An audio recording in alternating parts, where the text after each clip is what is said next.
So this week, Labour Party leader Jeremy Corbyn revealed that the Tories have put the NHS on the table in trade talks with the US.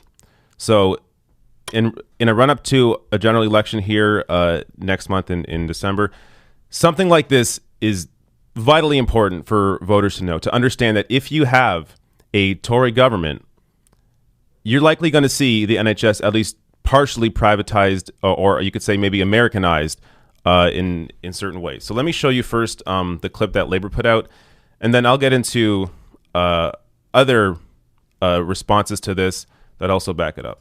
If you watched the first TV debate between me and Boris Johnson, you'll have seen me hold up these censored, blacked out reports.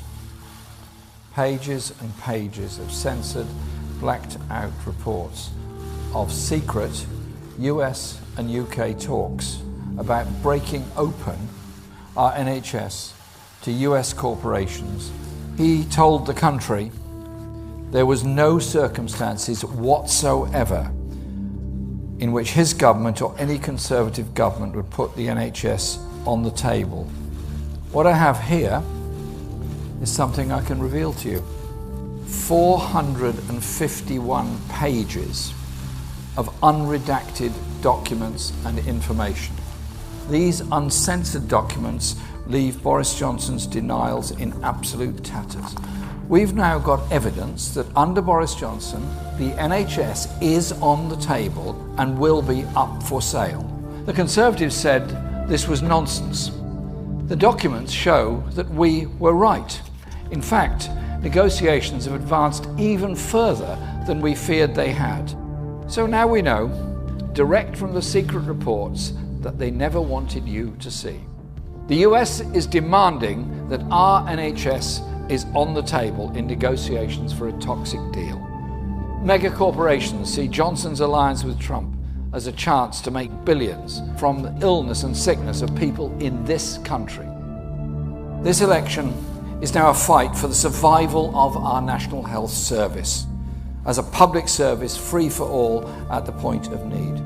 So for the want of any doubt, let me give this reassurance: Labour will never, ever treat our NHS as a bargaining chip in trade talks with anybody. We will never let Donald Trump get his hands on our NHS, because our NHS is not for sale. All right.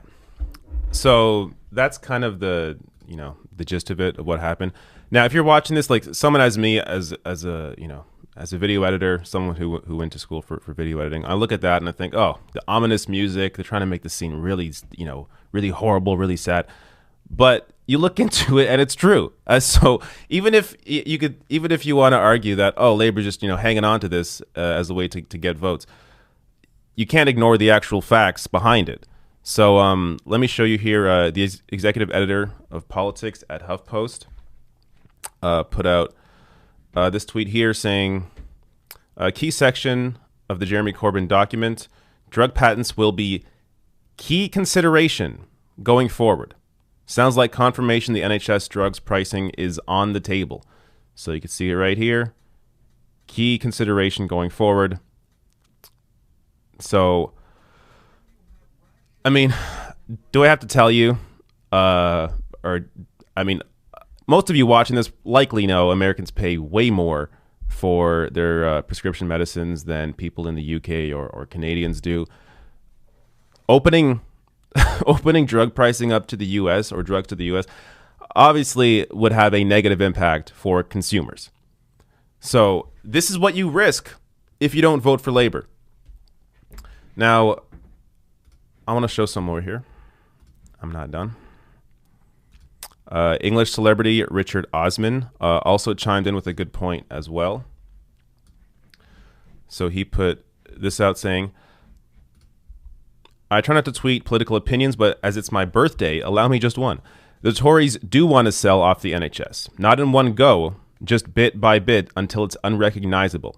You'll turn up one day and there will be a priority waiting room. They've always been open about it. So this is a good point here because, some people are going to think, oh, you're just, you're talking about these doomsday scenarios. It's not going to happen. They're not going to sell off the NHS. People would never let that happen. Well, it would never happen likely all at once, but it could happen bit by bit by bit.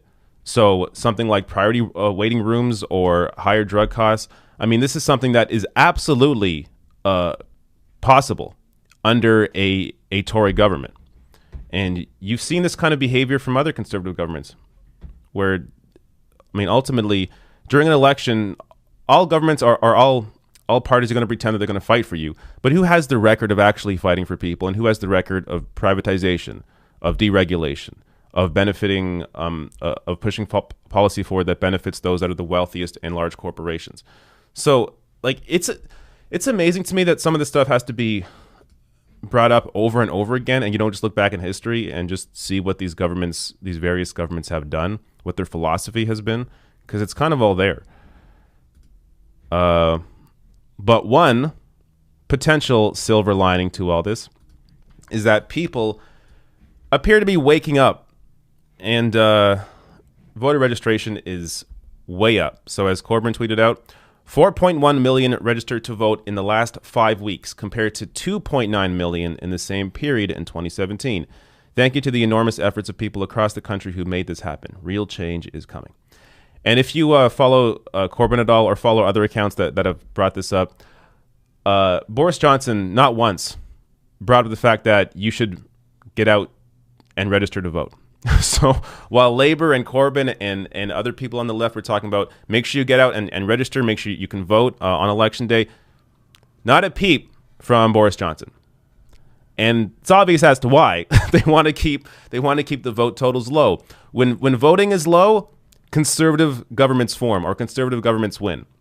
When people come out to vote, when non-voters come out to vote, and young people come out to vote, the left wing, or in this case Labour, will win. So that's what ultimately matters here. Polling right now shows, a Tories in position to form government, but a lot of that polling, again, is based on traditional voters. If a lot of non-voters come out to vote, a lot of young people come out to vote, those predictions, that polling means nothing. You can completely flip that around, especially when many of these seats, I mean, there's it's like between 7 and 10% between Labour and Tories in many of these seats. So if you can turn out a lot of young voters out to vote, a lot of non-voters out to vote, you can easily flip many of those seats and be in the position where you have Labour forming government after the general election. So again, it's all about turnout. Be aware of what the Tories are planning to do with the NHS, and educate people around you, and get people out to vote on voting day.